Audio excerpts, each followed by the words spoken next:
Hello again and welcome back to Kiesling Bar Pipes.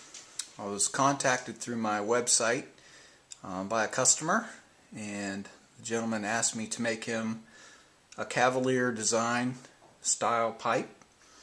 And so I had an initial consultation with the gentleman, and I expressed to him that I would like to try to make it balance or stand up on a foot, and he was obviously thrilled about that. It's a cool idea.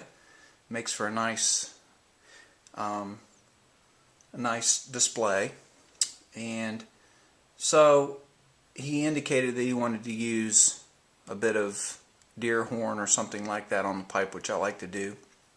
And so this is kind of where we're at with the pipe at this point. And I had the base of a roe deer antler around the shop for a long time, and I may have had it out a half a dozen times trying to come up with a way to use it. It works perfectly on a Cavalier design, so it's really a pretty piece, and so it worked well with this design. The top here, this is ash wood. It's going to be real pretty. We're at about 320 grit sandpaper right now, and I usually go to about 1,000, and that might seem excessive to most people, but when I buff, I have very little left to do after that, and that's what I like. So I try to eliminate every scratch along the way, and then when I buff, I'm pretty much done. So that's the idea there. I'm about 320 now. This is a lucite stem. The rustication took about 4 hours, and it looks random, it looks easy, and it's not planned out, but it sort of is planned out. I used 5 different tools to do that. Get a little closer look here. So it's pretty intricate, and it has a pattern to it.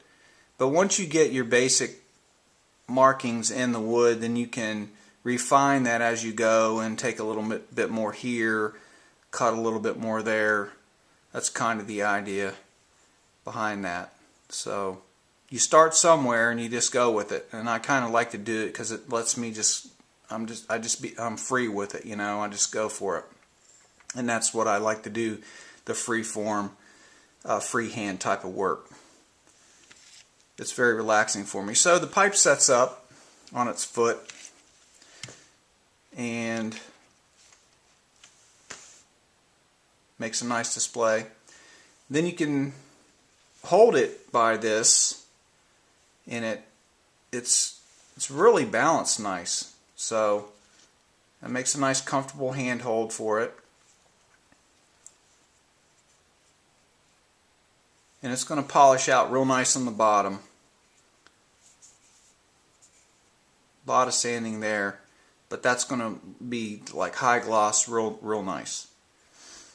And so one more thing I wanted to show you is when I make a lucite stem, what I like to do, because I've seen a lot of broken pipes and stems broken off in pipes, I like to, my tenon, I like to make it out of ebonite, vulcanite, Cumberland. This is actually made out of a Cumberland. And I like to insert that in there. I think it wears better, and it's less likely to snap off after years and years of removal and whatnot. The plastic tends to degrade and harden, and this lasts a lot longer. I think it makes a more durable thing. Plus, the plastic is hard, and if you get your tolerance a little tight, you press that in, you have a potential for cracking wood, and that's not good. When you crack one, you're in trouble. The other way I alleviate that problem is I make every pipe, any kind of union on a shank, I'll put a Delrin insert. I make them. I don't buy them. I make them, custom diameters, whatever the internal diameter, the external diameter, the OD, the outside diameter. So I make those by hand to fit whatever pipe I'm working on, and then of course I mic the inside of this and make the stem accordingly.